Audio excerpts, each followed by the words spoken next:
मित्रांनो नमस्कार. माझ्या मॉडर्न गोट फार्मिंग चॅनलमध्ये मी आपले मनापासून स्वागत करतो आहे. मित्रांनो, जर चॅनलवर माझ्या फर्स्ट टाईम असाल तर चॅनलला सबस्क्राईब करा आणि जे ऑलरेडी माझ्या चॅनलचे सबस्क्रायबर आहेत त्यांनी माझ्या चॅनलची माहिती आपल्या मित्रांना किंवा शेळीपालकांना किंवा शेतकरी बांधवांना किंवा जे शेळीपालन करण्यासाठी इच्छुक आहेत किंवा जे व्यवसायासाठी नवीन संधी शोधत आहेत त्यांच्यासाठी माहिती म्हणून मी हा व्हिडिओ बनवत आहे. तर मित्रांनो, आपल्याला माहिती आहे की चारा व्यवस्थापन खूप महत्त्वाचं आहे. मी बऱ्याच वेळा सर्व व्हिडिओमध्ये जवळजवळ सांगत असतो की चारा व्यवस्थापन हा आपल्या जनावरांच्या किंवा शेळीपालनाच्या सर्वच आपल्या ह्या दुग्ध व्यवसायामध्ये चाऱ्याला खूप महत्त्व आहे. जर तुम्ही चारा व्यवस्थापन जर व्यवस्थित शिकलास किंवा त्याच्याच व्यवस्थापनामध्ये मॅनेजमेंट शिकला तर तुम्ही तुमच्या दुग्ध व्यवसायामध्ये सक्सेस झाल्याची पहिली हिंट आहे. तर मित्रांनो, आपल्याला माहिती आहे की सर्व टॉपिक माझे हे आपल्या माहितीसाठीच असतात. तर आज मी चारा पिकाबद्दल थोडंसं हे करतो आहे. तर मित्रांनो, मुरघासकडे बऱ्याच वेळा मी पाहतो. मुरघासकडे मी ह्या भागामध्ये मुरघास मला दिसून येत नाही आणि मुरघास कडे लक्ष दिलं पाहिजे. कारण कसं आहे मित्रांनो की साठवण महत्त्वाचं आहे. कारण बऱ्याच वेळा पाहतो मी त्यावेळी चारा काढतात आणि बऱ्याच वेळा चाराचं शॉर्टेज झालं की मग काय व्यवस्थापनाचं त्रुटी आली की मग व्यवसाय बंद करतात. तर माझे एक 2-3 शेळीपालकांशी बोलणं झालं किंवा माझे इथे डिस्कशन झालं तर त्यांचं म्हणणं आहे की चारा म्हणजे त्यांच्याकडे जमीन नव्हती आणि जमीन नसल्यामुळे शेड रेंटनी घेतलं होतं आणि चालू केलं होतं. पण 1-2 वर्ष त्यांच्याकडे 2-3 वर्ष जेवढं त्यांच्याकडे खेळतं भांडवल होतं तो पण त्यांनी ते प्ले केलं. त्याच्यानंतर त्यांना चारा व्यवस्थापनामध्ये पैसे असूनसुद्धा त्यांना अडचणी यायला लागल्या. कारण चारा उपलब्धता कमी झाली आणि जनावरांचा चाऱ्याचा प्रश्न आला, म्हणजे शेळीचा आपण प्रश्न आला. तर मित्रांनो, असं होऊ नये म्हणून आपल्याला काय करायला पाहिजे, मुरघासकडे लक्ष द्या. बऱ्याच वेळा मुरघासकडे लक्ष दिलं जात नाही. आता आपल्यासमोर दिसतो हा मका आहे, आंतरपीक घेतलेलं आहे त्यांनी.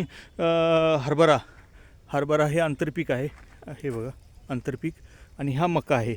म्हणजे हे असं काही ठिकाणी मिरची पण लावलेली आहे. म्हणजे असं वेगवेगळे प्रयोग केलेले पाहिजेत. एकाच ह्याच्यात 3-4 पिकं घेतात आली पाहिजेत.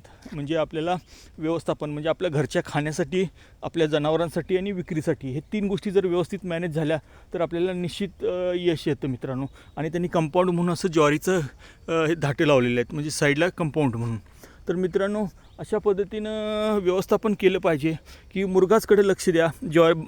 जो हे आहे, काय म्हणतो आपण त्याला, मका जो आहे तो मका तुम्ही लावा. मकाला खूप डिमांड आहे. मका हा पौष्टिक चारा आहे, अतिशय प्रोटीनयुक्त चारा आहे आणि मकाची लागवड करा. मका हा आपल्याला कडबाकुट्टी पण करून घालता येतो किंवा मुरघास अतिशय चांगल्या प्रकारे मित्रांनो मुरघास हा मक्याच्या ह्याच्यापासून बनवला जातो. मक्याच्या वेगवेगळ्या व्हरायटी आहेत. तर चांगला जो स्वीट कॉर्न आहे तो निवडून आपण आधुनिक वाण निवडून त्याची लागवड व्यवस्थित करून, जसं की म्हटलं, खत व्यवस्थापन, जमीन व्यवस्थापन किंवा पाणी व्यवस्थापन, कापणी व्यवस्थापन, काढणी व्यवस्थापन, हे सर्व गोष्टी महत्त्वाच्या असतात आणि त्या वेळच्या वेळी झाल्या तर चांगल्या प्रकारे ह्याच्यामध्ये उत्पादन मिळतं. तर ह्या गोष्टी मित्रांनो, सर्व गोष्टी आपण व्यवस्थित मॅनेज केल्या तर निश्चित आपल्याला यश येतं. आणि बऱ्याच गोष्ट कसं होतं की मुरघासकडे लक्ष द्या, मुरघास साठवून ठेवा. म्हणजे वर्षभर आपल्याला एकदा काय मुरघास बनवून ठेवला ना की वर्षभर आपल्याला काही अडचण येत नाही. किंवा आपण फक्त शेडचं व्यवस्थापन करू शकतो, आतल्यात जनावरं वाढवू शकतो आणि अतिशय सिंपल पद्धतीने व्यवसाय होतो. आपण काय करतो, चाऱ्याच्या मागं धावतो आणि चारा वेळच्या वेळी मिळाला नाही की मग आपण म्हणतो की हा व्यवसायामध्ये चाऱ्याकडे खूप लक्ष द्यावं लागतं, रोजच्या रोज हे करायचं. तर तसं नसतं मित्रांनो, व्यवस्थापनाचा भाग आहे. आपण व्यवस्थित वर्षभर साठवून पुरविल असा चारा आपण मुरघास बनवून हवाबंद पॅकबंद बॅगेत ठेवून त्याची साठवण करून आपल्या शेडवर ठेवली मग तर त्या आपल्याला वर्षभर म्हणजे धावपळ करायची गरज नाही. थोडं थोडं आपण चालून आपण वर्षभर आपलं जे आर्थिक गणित आहे ते सांभाळून आपण करू शकतो. तर हा बघा, अतिशय चांगल्या प्रकारे उत्कृष्ट असं मका आलेले आहेत, कणसं आलेली आहेत आणि अतिशय चांगल्या पद्धतीनं त्यांनी व्यवस्थापन केलेलं आहे. तर अशा पद्धतीनं लागवड करा. जमिनीमध्ये 3-4 पिकं घ्या, जेणेकरून तुम्हाला आर्थिक प्राप्ती होईल.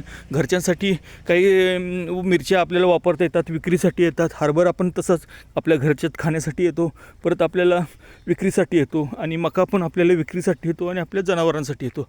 तर हे असं सर्व गणित आहे, हे सगळं समजावून घ्या आणि अशा पद्धतीने राहा. म्हणजे चाऱ्या लागवडीसाठी वेगवेगळे प्रयोग करत राहा. वेगवेगळ्या ठिकाणी जिथं आपण एक्झिबिशन असतात किंवा जिथं आपले कृषी केंद्र आहे तिथं जावा, तिथे चाराविषयी माहिती घ्या. पुस्तकं चांगली चारा व्यवस्थापनामधली वाचा, किंवा चांगले अतिशय उत्कृष्टपणे ज्यांचे गोठे चांगले चाललेले आहेत, म्हणजे शेळीपालनाची फार्म चालू आहेत, तिथे व्हिजिट द्या, त्यांचं चारा व्यवस्थापन पहा. म्हणजे हे नवं युवकांना मी सांगतो आहे, जे ऑलरेडी बिगिनर आहेत त्यांच्यासाठी माहिती आहे, पण जे शेळीपालन ऑलरेडी करत आहेत तर त्यांना पण थोडं रिव्हिजन होऊ देईल, की त्यांनाही माहिती आहे. हे ड्रिप लाईन आहे बघा, अतिशय सिंगल ड्रॉप थ्रू कंट्रोल असतं. म्हणजे एक पाण्याचं व्यवस्थापनसुद्धा महत्त्वाचं असतं, कारण आपल्याला एवढी सर्व शेती आपल्याला ही करायची असते. तर हा एक मित्रांनो महत्त्वाचा आहे, की वेगवेगळे प्रयोग करत राहा. कारण कसं आहे, जुन्या पद्धतीनं जर केला तर ते जुन्यामध्ये काही त्रुटी राहतात आणि मग तेवढं आपल्याला प्रॉफिट राहत नाही. तर आता नवीन आधुनिक टेक्नॉलॉजीची कास धरा. वेगवेगळे जे मुरघास आहेत त्याच्या म्हणजे त्यांचे डीलर शोधा, त्यांच्याकडून बॅग विकत घ्या जमीन असेल त्यांना. पण असं जमीन नाही किंवा काही ही रिझन्स आहे चारा व्यवस्थापनामध्ये फेल्युअर, म्हणजे चारा व्यवस्थापन नसल्यामुळं व्यवसाय फेल्युअर होणं हे चुकीचं आहे. तर तसं होऊ नये म्हणून आपल्याला हे व्यवस्थापन करायचं आहे. तर चारा हे खूप महत्त्वाचा भाग आहे आणि चारा पिकाला धरूनच सर्व गोष्टी आपण कराव्या लागतात. तर चारा हा माझ्या दृष्टीनं अतिशय इम्पॉर्टंट गोष्ट आहे. म्हणजे जनावरांच्या आधी आपलं सर्व चारा व्यवस्थापन झालं पाहिजे. म्हणजे आपल्याकडे जेवढे शेळ्या आहेत तर तेवढ्याला लागणारा वर्षभराचं कॅल्क्युलेशन गणित करून तेवढं आपण चारा व्यवस्थापनामध्येच चाराची लागवड आपल्याला त्याच्यापेक्षा थोडी जास्त केली पाहिजे, म्हणजे आपल्याला वर्षभर पुरेल येईल. आणि आपण हाच मका आपण विक्रीसाठी जे मुरघासचे डीलर आहेत, जे ॲक्च्युली मुरघास बनवतात, मॅन्युफॅक्चरिंग करतात, तर त्यांच्यासाठी सुद्धा हे आपण त्यांना चांगल्या प्रकारे विक्री करून प्रॉफिट कमवू शकतो. म्हणजे आपल्या शेडवर चारा व्यवस्थापन पण हिरवा चारा, वाळला चारा पण ठेवू शकतो. पशुखाद्य म्हणजे मका पण आपण करू शकतो. तेही पाहिरदा आणि विक्री पण होऊ शकतं, म्हणजे प्रॉफिट पण होतं. तर हे सर्व गोष्टी अशा पद्धतीने जर व्यवस्थित थिंक ओव्हर केलं तर चांगल्या प्रकारे आपल्याला त्याच्यातून फायदा आहे. आणि मका, ज्वारी, हा बघा ज्वारी, मका किंवा हरभरा, सोयाबीन, त्याच्यानंतर साईडला आपल्याला सूबाबूळ लागवण, हे सगळं अतिशय म्हणजे चारा व्यवस्थापनच आहे.